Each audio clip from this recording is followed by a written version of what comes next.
আসসালামু আলাইকুম ওয়া রাহমাতুল্লাহি ওয়া বারাকাতুহু। দর্শক, আজকে রাতটি ইরানি জাতির জন্য এবং সাথে সাথে সমগ্র বিশ্বের মুসলমানদের জন্য একটা ভয়াবহ রাত হিসেবে ইতিহাসের বুকে হয়তো লেখা হতে যাচ্ছে। দর্শক, অসুস্থ শরীর নিয়ে আপনাদের সামনে আজকে আমি উপস্থিত হয়েছি। তার কারণ, ঠিক এখন থেকে 5 ঘন্টা পূর্বে ডোনাল্ড ট্রাম্প, অর্থাৎ আমি যে ভিডিওটা কভারেজ করছি এই টাইম থেকে 5 ঘন্টা পূর্বে ডোনাল্ড ট্রাম্প ভোরে ঘুম থেকে উঠে তিনি ব্রিফিংস দিয়েছেন তার বিভিন্ন সামাজিক মাধ্যমে যে আজকে রাতটাই হচ্ছে পৃথিবী থেকে একটা সভ্যতাকে মুছে দেওয়ার রাত। তিনি আজকে রাতের মধ্যেই পৃথিবী থেকে একটা সভ্যতাকে মুছে যাচ্ছেন এবং আগামীকাল সকালে এই সভ্যতাকে পৃথিবীর মানুষ আর দেখবে না, ইতিহাসের পাতায় দেখবে। বিষয়টা কতটা ভয়ঙ্কর একটু ভাবুন। দর্শক, তিনি যাদের কথা বলছেন তারা আর কেউ নয়, সেটা হচ্ছে ইরানি জাতি। বর্তমানে ইরানের সাথে আমেরিকা এবং দখলদার যে যুদ্ধ চলছে, সে যুদ্ধে ডোনাল্ড ট্রাম্প 48 ঘন্টা একটা আলটিমেটাম দিয়েছিলেন ইরানকে, যে ইরান যুদ্ধ ছেড়ে এসে আমেরিকার সাথে একটা চুক্তি করতে। ইরানি বর্তমান প্রশাসন এবং সরকার আমেরিকার এই কথায় কান না দিয়ে তারা স্পষ্টভাবে না করে দিয়েছে। তারা বলেছে কোনো অস্থায়ী যুদ্ধবিরতি ইরান বসবে না।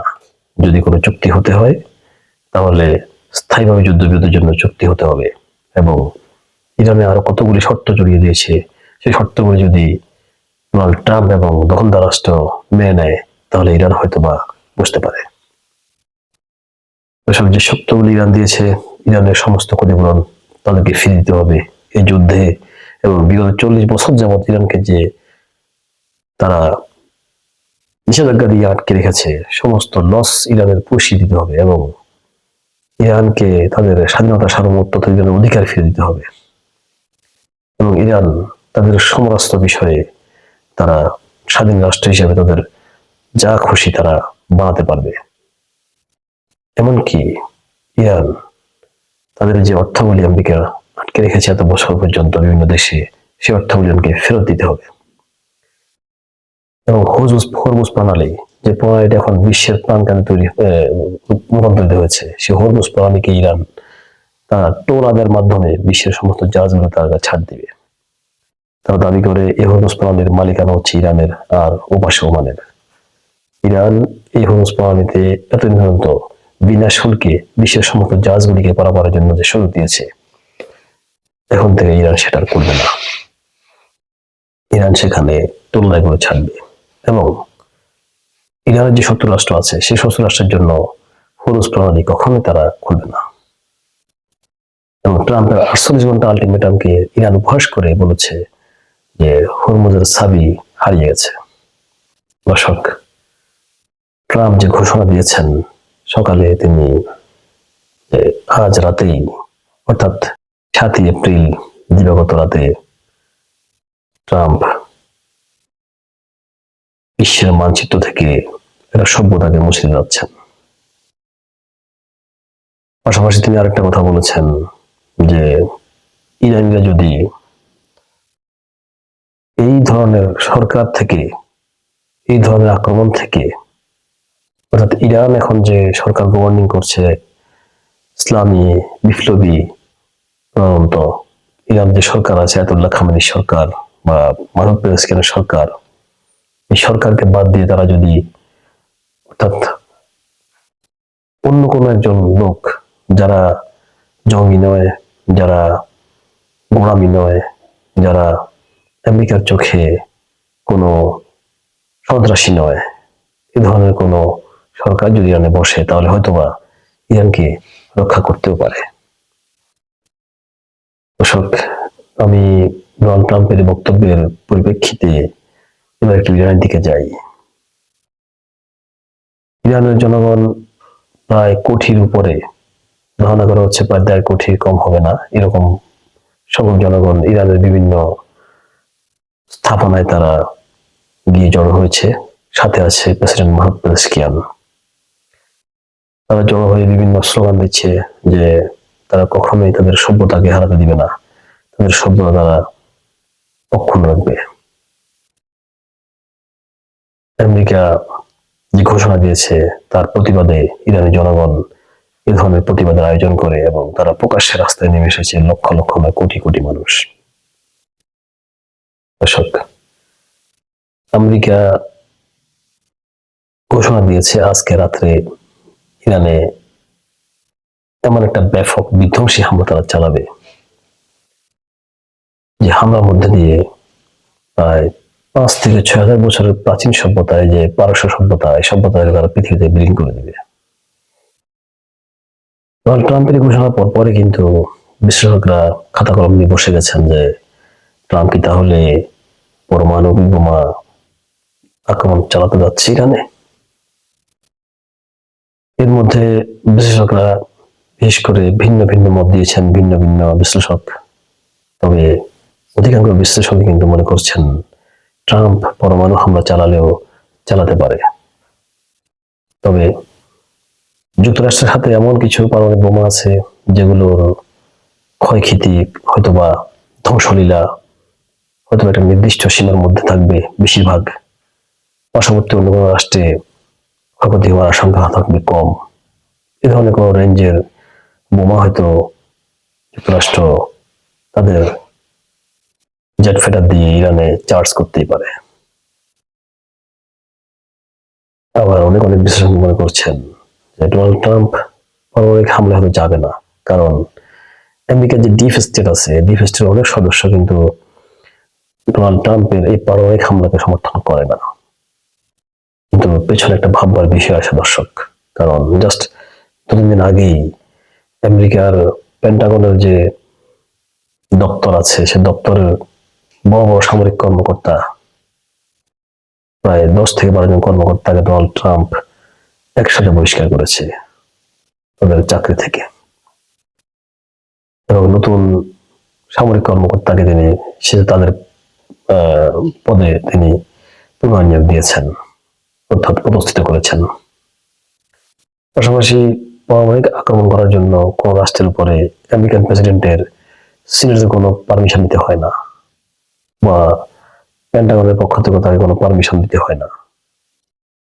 শুধুমাত্র 3 বাহিনীর প্রধান এবং ডোনাল্ড ট্রাম্প প্রেসিডেন্ট নিজেই বসে সে সিদ্ধান্ত তারা নিতে পারেন। এখানে একটা ভাববার বিষয় আছে, যে সমস্ত সেনাবাহিনী অর্থাৎ সেনার ঊর্ধ্বতন কর্মকর্তারা যদি সরিয়ে দিয়েছেন, তারা হয়তো ট্রাম্পের এই প্রস্তাবে রাজি হবেন না ভেবেই ট্রাম্প আগেই তাদেরকে সরিয়ে দিয়েছেন। বর্তমানে আমেরিকার যে 3 বাহিনী অর্থাৎ সেনাবাহিনী, বিমান বাহিনী এবং নৌবাহিনীর প্রধান যারা আছেন, তারা হয়তো ট্রাম্পের খুব খুব অনুগত। আর বৈঠকে বসে ট্রাম্প শুধু তাদেরকে পারমাণবিক বোমার কোডটি দিয়ে দিবেন এবং তারা সেই পারমাণবিক বোমা হামলা চালানোর দায়িত্বে যে ব্রিগেড আছে, তারা সেই ব্রিগেড তখন তাদের অপারেশন চালানো শুরু করবে। ইতিমধ্যে আমরা খবর পেয়েছি ব্রিটেনে আমেরিকার অনেকগুলি দূরপাল্লার বোমার বিমান তারা জড়ো করেছে। কেউ কেউ বলছে সেখানে প্রায় 17-18টি বিমান আছে, কেউ কেউ বলছে তার চাইতে আরো বেশি। ধারণা করা হচ্ছে হয়তো ব্রিটেন থেকে উড়ে এসে ইরানে এ ধরনের বোমা হামলা, পারমাণবিক বোমা হামলা করতে পারে আজকে রাত্রে ডোনাল্ড ট্রাম্প। এর মধ্যেই পাকিস্তান ইরানকে প্রায় অনেকটা ধমকের সুরে বলেছে যে যুদ্ধ বন্ধের চুক্তিতে রাজি হওয়ার জন্য। জবাব ইরান শান্ত মাথায় বড় ভাইয়ের মতো উত্তর দিয়ে দিয়েছে যে আমি এখন যুদ্ধক্ষেত্রে আছি, আমেরিকার সাথে আমি যুদ্ধ করছি, সুতরাং আপনি আমাকে রিকোয়েস্ট করতে পারেন এবং আপনার সেই রিকোয়েস্ট আমি রাখবো কিনা সেটা আমার সিদ্ধান্ত। আপনি আমাদের পার্শ্ববর্তী রাষ্ট্র, বন্ধু রাষ্ট্র, এখন আমরা আপনাদেরকে বন্ধুই ভাবি, এর বেশি কিছু আমরা আপনাদের সাথে দেখাতে চাই না, আপনারা আমাদের সাথে দেখাবেন না। দর্শক, ইরানের এই সমুচিত জবাবটা পাকিস্তানের জন্য কতটুকু আঘাত হয়েছে বা কতটুকু জুৎস উত্তর হয়েছে আপনারা আমাদের মন্তব্যে জানান। দর্শক, এদিকে আরেকটি বিষয় হচ্ছে, ট্রাম্পের ঘোষণার পর পর কিন্তু রাত পর্যন্ত অপেক্ষা করেনি দখলদার রাষ্ট্রের প্রধান নেতা কাকু। তিনি ইতিমধ্যেই ইরানের কার্ক দ্বীপে আক্রমণ করেছেন। প্রায় 50টি স্থানে মারাত্মক বোমা হিট করেছেন কার্ক দ্বীপে। রিপোর্টে আসছে, কার্ক দ্বীপটা হচ্ছে ইরানের সবচেয়ে বাণিজ্যিক একটা দ্বীপ, যেখানে তেলের রিফাইনারি এবং তেল বিশেষ করে বিশ্বের বাজারে ছাড়া হয় সেখান থেকে। আর এই খাত দিকটা এখন টোটালি তেল বাণিজ্যের জন্য অচল করে দিয়েছে। কারণ গত সপ্তাহে কার্ক দ্বীপে 90টি বোমা হামলা করেছে মার্কিন বাহিনী, এবং আজকে জাস্ট এখন থেকে 2 ঘন্টা আগ পর্যন্ত একই দ্বীপে আরো 50টি স্থানে বোমা হামলা করেছে দখলদার বাহিনী। শুধু এখানে ক্ষান্ত নয়, আমেরিকান প্রেসিডেন্টের ঘোষণার পর পরই রাত অবধি অপেক্ষা করতে তারা নারাজ দখলদার এবং আমেরিকান বাহিনী যৌথভাবেই ইরানে এ পর্যন্ত প্রায় 9টি আন্তর্জাতিক এয়ারপোর্টকে আঘাত করেছে। সবচেয়ে বড় বড় রকমের আঘাত এনেছে এয়ারপোর্টে, যাতে ইরানের সাথে বিশ্বের কোনো যোগাযোগ না থাকে। এরপর পর ইরানের সবচেয়ে গুরুত্বপূর্ণ 6টি রেল লাইনে তারা আঘাত করেছে, পুরোপুরি ধ্বংস করে দিয়েছে এই রেল লাইনগুলিকে। এরপর পর তারা ইরানের আরো 5 থেকে 6টি গুরুত্বপূর্ণ ব্রিজকে ধ্বংস করেছে বোমা মেরে, যাতে ইরানের এক শহর থেকে এক শহরে, অর্থাৎ এক প্রদেশ থেকে এক প্রদেশের যোগাযোগ সম্পূর্ণ বিচ্ছিন্ন হয়ে গেছে। ইরানের বিভিন্ন প্রদেশে এখন বিদ্যুৎবিহীন অবস্থায় আছে। কার্ক দ্বীপের বিদ্যুৎ ব্যবস্থা সম্পূর্ণভাবে বিনষ্ট হয়ে গেছে। তেহরানের বিদ্যুৎ ব্যবস্থা প্রায় নষ্ট। অর্থাৎ মার্কিন বাহিনী এবং দখলদার বাহিনী তারা একটা কৌশল নিয়েছে যে যদি পাওয়ার না থাকে ইরানে, তাহলে হয়তো তাদের সমস্ত টেকনোলজি অচল হয়ে যাবে, তারা মিসাইল উৎক্ষেপণ করতে পারবে না, এবং বিমান বাহিনী অর্থাৎ বিমানগুলিকে, শত্রু বিমানগুলিকে, মার্কিন বিমান বাহিনীকে এবং দখলদার বিমান বাহিনীকে তারা আকাশে কোনোভাবে ইন্টারসেপ্ট করতে পারবে না। দর্শক, এরই মধ্যে আরেকটি দুশ্চিন্তা ইরানের জন্য, কারণ আজকে রাতে যে ম্যাসিভ আক্রমণটা হচ্ছে ইরানের প্রতি, জানি না এটা হয়তো নিউক্লিয়ার আক্রমণ হতে পারে কিনা, আল্লাহ ভালো জানে। ঠিক এই আক্রমণের মধ্যে দিয়ে আমেরিকান কৌশল হচ্ছে ইরানে তাদের হাজার হাজার পদাতিক বাহিনী ঢুকিয়ে দেওয়া। হয়তোবা কাল সকালেই আমেরিকার পক্ষ থেকে ঘোষণা করা হবে ইরানের রেজিম চেঞ্জ করে তারা নতুন একজনকে বসিয়ে বলবে এটাই ইরানের আগামী দিনের সরকার প্রধান, এবং ইরানের ভাগ্যের চাকা ঘোরানোর জন্য তিনি বিশ্বের কাছে ব্রিফিংস দিবেন আমেরিকার পক্ষ থেকে। কিন্তু এর মধ্যে থলের বাঘ বেরিয়ে আসতে শুরু করেছে। অর্থাৎ ভ্লাদিমির পুতিন তারা স্পেশাল একটা অস্ত্র, স্পেশাল ফোর্স রমজান কাদিরভ, যেটা হয়তো বা রাশিয়ার নিয়মিত সেনাবাহিনীর অংশ নয়, তবে কোথাও কোথাও রাশিয়ার ভাড়াটে বাহিনী হিসেবে উল্লেখ করা হয় রমজান কাদিরভকে। তিনি চেচেন যোদ্ধার প্রধান এবং তিনি পুরো চেচেন বাহিনীর চিফ কমান্ডার। রমজান কাদিরভ ইতিমধ্যেই তার কয়েকটি কমান্ডো বাহিনীকে ইরানের উদ্দেশ্যে তাদের অভিযান পরিচালনা করার জন্য অনুমতি দিয়েছেন, এবং শোনা হচ্ছে তারা ইরানের উদ্দেশ্যে রওনা দিয়ে দিয়েছে। অর্থাৎ পুতিন বেটা মনে হয় বুঝে গেছে যে আজকে রাত্রে উপর থেকে হবে বোমা আক্রমণ, আর নিচ দিয়ে ঢুকে পড়বে আমেরিকার হাজার হাজার কমান্ডো সেনা। দর্শক, মায়ানমার মুসলিম দেশ, সব চুপ। প্রশ্ন করি আপনাদেরকে, এই মুসলমান দেশগুলি কি প্রয়োজন? প্রায় 250 কোটি মুসলিম আছে সারা পৃথিবীতে, ইরানে শুধুমাত্র 9 কোটি। 250 কোটি থেকে যদি আপনার 9 কোটি বাদ দেন, তাহলে 241 কোটি বা 240 কোটি মুসলমানদের কাজ কি?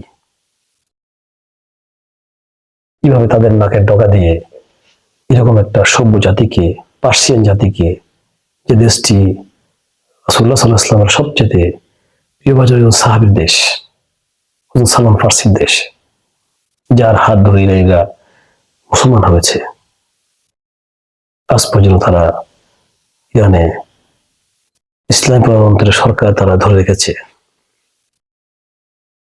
সেই ইরানকে ধ্বংস করে দেওয়ার জন্য আজকে রাত্রে 240 কোটি মুসলমানের নাকের ডগা দিয়ে যৌথ বাহিনী, আমেরিকা এবং ইসরায়েলের বাহিনী শত শত বিমান নিয়ে আসছে, আর সবাই চুপ।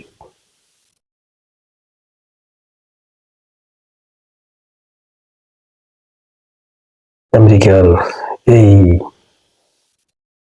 ধমকের বিপরীতে, অর্থাৎ আজ রাতের মধ্যেই বিশ্বের মাঝে থেকে যে একটা সভ্যতাকে সে বিলীন করে দিয়ে বলেছে, তার বিরুদ্ধে ইরানের যে প্রত্যুত্তর সেটা আপনাদেরকে এবার শোনাচ্ছি। ইরান বলেছে, মধ্যপ্রাচ্যের কোন দেশ যদি আমেরিকার সাথে সহযোগিতা করে এবং যোগ দেয়, তাহলে মাটির নিচে পুঁতে ফেলা হবে ওই সমস্ত রাষ্ট্রসমূহ। দর্শক, ইরান আসলে যেটা বলেছে সেটা করেছে। এটা আমার কথা নয়, এটা বিভিন্ন নিউজ মিডিয়ায় আপনারা দেখেছেন, এবং সরাসরি যদি আপনাদের কোনো সোর্স থাকে এটা আপনারা ব্যবহার করে দেখতে পারেন। ইরানের প্রতিটা কথা কিন্তু ইরান বাস্তব প্রমাণ করেছে। ইরান যে ধমক দিয়েছে এখন, অর্থাৎ ফাইনাল ম্যাচ, দুই পক্ষেরই ফাইনাল ম্যাচ, ইরানের ফাইনাল ম্যাচ, আমেরিকা এবং দক্ষিণ রাষ্ট্র আজকে ফাইনাল ম্যাচ।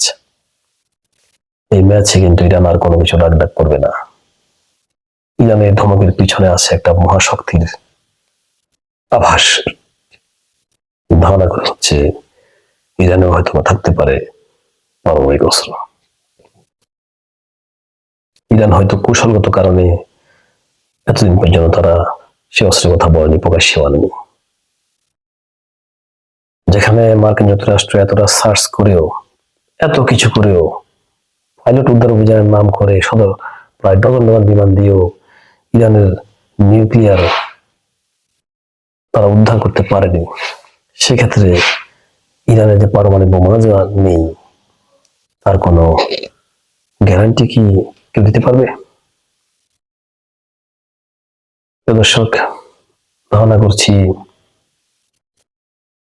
আমরা বিভিন্ন ধরনের যোগ বিয়োগ করে যে ইরান এরকম বড় বড় ধমককে তারা হজম করে আবার প্রত্যুত্তর দিচ্ছে। হয়তো ইরানের কাছে হয়তো আছে বিশ্বের সুপার পাওয়ারদের মতো পারমাণবিক অস্ত্র।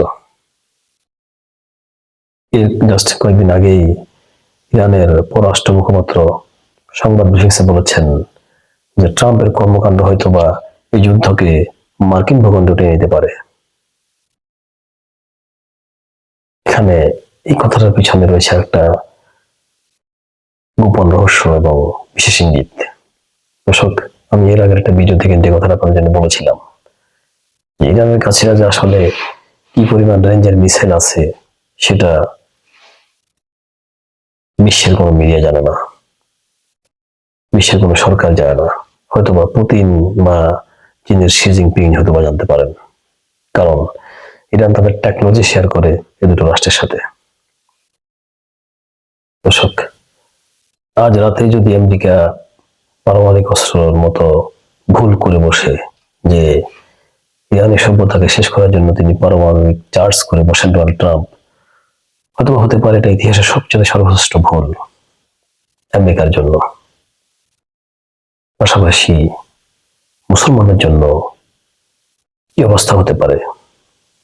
দর্শক, আমরা হাদিস অনুযায়ী যে যুদ্ধের কথা শুনেছি, যে ইমাম আলাইহিস সালাম আগমনের পূর্বে পৃথিবীতে যে একটা বড় মালহামা হবে, যে মালহামার মধ্যে দিয়ে বিশ্বের প্রায় 500 থেকে 600 কোটি মানুষ মারা যাবে। এরপর মুসলমানরা তাদের নেতার জন্য চাতকের পাখির মতো আকাশের দিকে তাকিয়ে থাকবে, তাদের একটা লিডার পাওয়ার জন্য। ঠিক তখনই আল্লাহ ইমাম মাহদীকে মুসলমানদের নেতা হিসেবে পৃথিবীতে উন্মোচন করবেন। ঠিক কি এটাই সেই যুদ্ধ? এটাই কি সেই মালহামা? মালহামার ঠিক শুরুটা হয়ে গেছে, হয়তোবা মালহামা পর্যায়ে যাওয়াটা শুধু বাকি আছে। দর্শক, আপনারা কি মনে করছেন? আপনাদের মন্তব্য আমাদের কমেন্টে জানাবেন, এবং আমাদের চ্যানেলটি দয়া করে সাবস্ক্রাইব করবেন, কারণ রীতিমতো নতুন নতুন তথ্যগুলি আপনাদের সামনে দ্রুত পৌঁছার জন্য আমাদের চ্যানেলটি আপনারা সাবস্ক্রাইব করবেন। ধন্যবাদ সবাইকে।